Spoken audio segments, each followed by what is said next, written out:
Hola, soy Aline y en esta serie de cápsulas estaré hablando sobre alumnos y alumnas con algún trastorno.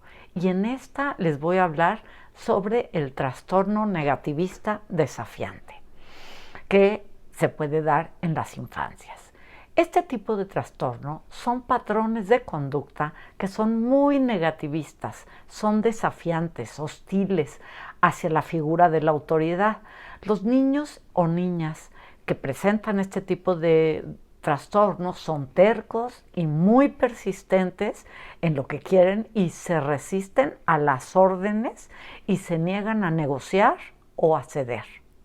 No debemos confundir este trastorno con un carácter fuerte, eso sí. Te cuento qué conductas se pueden observar a personas con este trastorno. Enfado o irritabilidad. Por ejemplo, uno con frecuencia pierden la calma. Otra cosa, con frecuencia están muy susceptibles y se enojan con muchísima facilidad. Tercero, con frecuencia está muy enojado o enojada y resentida o resentido. De discusiones, actitud desafiante podemos observar 4, que discute con la autoridad y con los adultos. 5, que rechaza llevar a cabo la petición que cualquier adulto que sea figura de autoridad le haga. 6, molesta a propósito a los demás. 7, culpa a los demás por sus errores y mal comportamiento. Por otro lado, también pueden ser vengativos. Y por ejemplo, ahí podemos ver cuando es vengativo y presenta este tipo de conductas durante varias veces en un periodo de 6 meses, es probable que sí sea un trastorno negativista. Es decir, la conducta debe repetirse. Este trastorno va asociado a un malestar, no solo, por ejemplo, la persona con el entorno social que lo rodea, para la familia, para los amigos, etcétera, debido a la frecuencia y el impacto negativo que causa, pues tiene problemas en las áreas sociales, en las educativas. Los niños con trastorno negativista desafiante son personas que tienen un alto riesgo a escalar a otro tipo de problemas.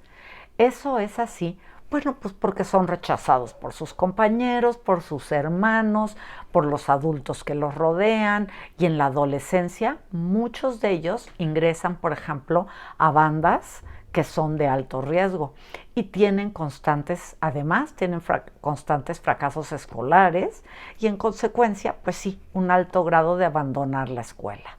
También, por ejemplo, inician con el tabaquismo, el alcohol, las drogas desde muy tempranas edades. Otro aspecto en el que tienen o que hacen es conductas de acting out. En actividades, por ejemplo, sexuales, hacen actividades sexuales de muy alto riesgo a muy temprana edad. Las familias que tienen este tipo de niños o niñas en sus casas viven en constante estrés y presentan desajustes familiares. Las intervenciones, por lo tanto, terapéuticas deben hacerse desde los diferentes contextos, ¿no? El familiar, el escolar y también el de la propia persona con el entorno. Y hablar con la persona de su trastorno, o sea, que tenga conciencia. La terapia inicia con estrategias de empatía, tanto hacia los padres como hacia los infantes y a los maestros. ¿Por qué? Porque todos se sienten desesperados ante estas cosas. Un aspecto importante en las intervenciones es que todos aprendan a ceder un poco. Es decir, el niño o la niña y las personas de su entorno, todos ceder un poco. Y nosotros como docentes en el aula, pues también. Y no engancharnos, por ejemplo, en cosas que no son vitales. En la terapia individual y familiar, el menor deberá aprender a ceder, por ejemplo, desde la empatía, cosa que no hace en el momento antes de la terapia, y a conectarse, aprender a ser empático, a mantener la calma, la preocupación que está experimentando él o la pequeña debe estar dicha por la gente que lo rodea, por los involucrados. Decirlo explícitamente es un punto adelante, porque entonces sabemos ambos de qué se trata. Cuando no es así, entonces debemos hacerlo, porque si no, no hay claridad de por dónde viene el enojo. Al verbalizar, lo está pasando, o sea, lo está digiriendo, lo está entendiendo. Y va a entender que se está tratando de hacer algo con él, digamos, y no algo en contra de él. Verbalizar también ayuda al niño o a la niña a que aprendan el comportamiento, ¿verdad? Y entiendan con más claridad. Y para ello, por ejemplo, pues es importante repetirles las instrucciones que les dimos cuando no las recuerde, ¿no?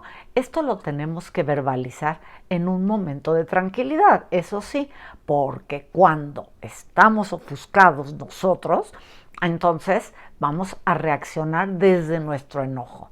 Entonces, pensemos que las instrucciones deben ser claras y posteriormente es importante cumplir las consecuencias que desde antes se hayan establecido con ellos, ¿no? Por esta razón es muy importante plantearlas cuando estamos tranquilos y no cuando estamos enojados y furiosos, porque cuando estamos enojados y furiosos, pues nada más se nos ocurre el peor castigo que queremos imponer o que podemos imponer. Y eso no se trata de que sea una consecuencia de las conductas. Cuando se dicen antes, es mucho más fácil llevarlas a cabo, no estarles recordando, a ver, fíjate, esto yo te había dicho que iba a suceder, porque si nosotros estamos recalcando esta de ahora ya ves, por eso te la doy, etcétera, no estamos realmente haciendo el manejo de límites, estamos haciendo el manejo de castigo, ¿ok? En eso, y nosotros lo que en el fondo queremos no es molestarlos, sino ayudarles a controlar sus conductas, por lo que no debe ser a través del castigo. El niño tiene que entender, o la niña, exactamente qué pasa, y para eso nosotros tenemos que mantener la calma, ¿ok? Y no, insisto, repetirles que se lo merecen si no hubieran hecho, etcétera. Los límites tienen que ser sanos y no reaccionar, como les digo, desde el enojo. Otro aspecto importante es que muchas veces se nos olvida reconocer las cosas buenas que hacen sobre todo niños o niñas problemáticas, alumnos o alumnas que siempre tenemos que decirles no o esto sí y no reconocemos las cosas positivas. Por lo tanto, es muy importante porque ante las positivas nos quedamos callados y ante las negativas pues explotamos y se las decimos. Entonces, tratar de reconocer lo que sí ha hecho bien, el avance que ha tenido, ¿ok? Recalcar lo positivo. Si tenemos un alumno con estas características, evidentemente tenemos que alertar a las familias y compartir con ellos lo que hemos observado y sugerirles pues a dónde pueden buscar ayuda. Pueden recurrir y la ayuda va a ser terapéutica, pero puede ser grupal, puede ser individual, etcétera. Hay diferentes posibilidades y es importante que los padres lo conozcan. El tratamiento o las terapias van a estar enfocadas a la solución de los problemas desde la perspectiva cognitiva, lo más probable. Es decir, ayudar a que los niños y niñas identifiquen los patrones de pensamiento que los llevan a tener estos problemas de comportamiento, ¿ok? Porque generalmente piensan algo y reaccionan. El entrenamiento de estas habilidades sociales es importante y enseñarles también habilidades sociales explícitamente porque los niños muchas veces no las han reconocido y no pueden hacerlo y no son empáticos o no son amables con sus pares.